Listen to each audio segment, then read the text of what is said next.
Hello friends, welcome to Pebbles. நான் உங்கள் கோபி சுதா கோவை சமையல்.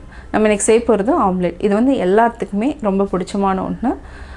அதாவது என்ன கொஞ்சமாக நம்ம லிட்டில் வேரியேஷன் தான் நம்ம செய்கிறது. நார்மலாக பார்த்தோன்னா வெங்காயம் பச்சை மிளகாய் ஆட் பண்ணி செய்வோம். நம்ம இன்றைக்கி என்ன பண்ணுறோன்னா கொஞ்சமாக மிளகாத்தூள் ஆட் பண்ணியிருக்கிறோம்.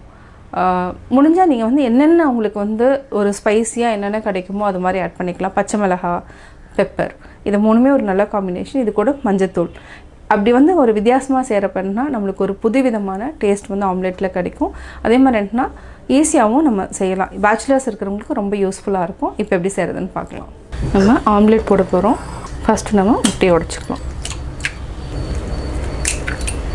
ஃபஸ்ட்டு நம்ம முட்டையை வந்து நல்லா பீட் பண்ணிக்கலாம்.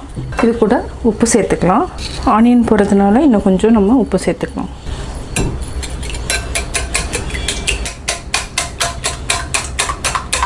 இது கூட நம்ம பச்சை மிளகாய் 1 பொடியாக நறுக்கியிருக்கிறோம். சில்லி ஃப்ளேக்ஸ், இது வந்து ஆப்ஷனல் தான். நான் சில்லி ஃப்ளேக்ஸ் ஆட் பண்ணியிருக்கேன். கொஞ்சமாக பெப்பர், கொஞ்சமாக மிளகாய்த்தூள், தனி மிளகாய்த்தூள் ஆட் பண்ணிக்கலாம். இது கூட கொஞ்சமாக மஞ்சள் தூள், இதையும் சேர்த்து நல்லா பீட் பண்ணிக்கலாம். இப்போ நம்ம கட் பண்ணி வச்சுருக்கிற வெங்காயத்தை ஆட் பண்ணிக்கலாம். இதையும் நல்லா பீட் பண்ணணும்.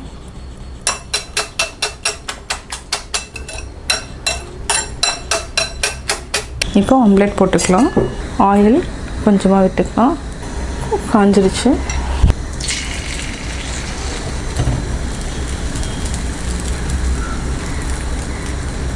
இப்போது நல்லா வெந்துடுச்சு. நல்லா லைட்டாக ப்ரெஸ் பண்ணி விடுங்க. ரொம்ப ஜாஸ்தி தேவையில்லை. இதுவே அவ்வளோதான், ரெடி ஆயிடுச்சு.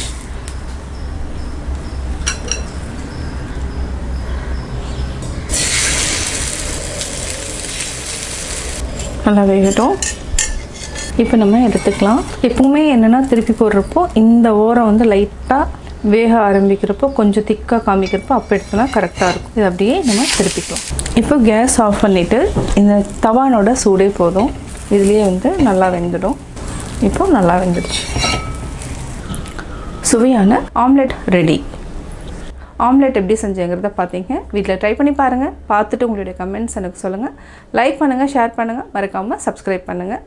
நீங்கள் ஒன்லி ரெசிபீஸ் மட்டும் பார்க்கணுன்னு விரும்புனீங்கன்னா கோபி சுதா கோவை சமையல் சேனலை சப்ஸ்கிரைப் பண்ணி அதையும் பாருங்கள். என்னோடய குக்கிங் வீடியோ முடிஞ்சதுக்கப்புறம் பார்த்தீங்கன்னா ஒரு திருக்குறள் வந்து நீங்கள் பார்க்கலாம். உங்கள் குழந்தைகளுக்கு நீங்கள் சொல்லித்தரலாம்.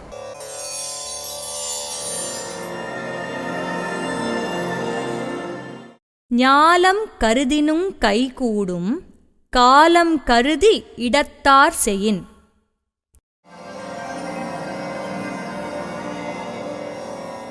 விளக்கம்: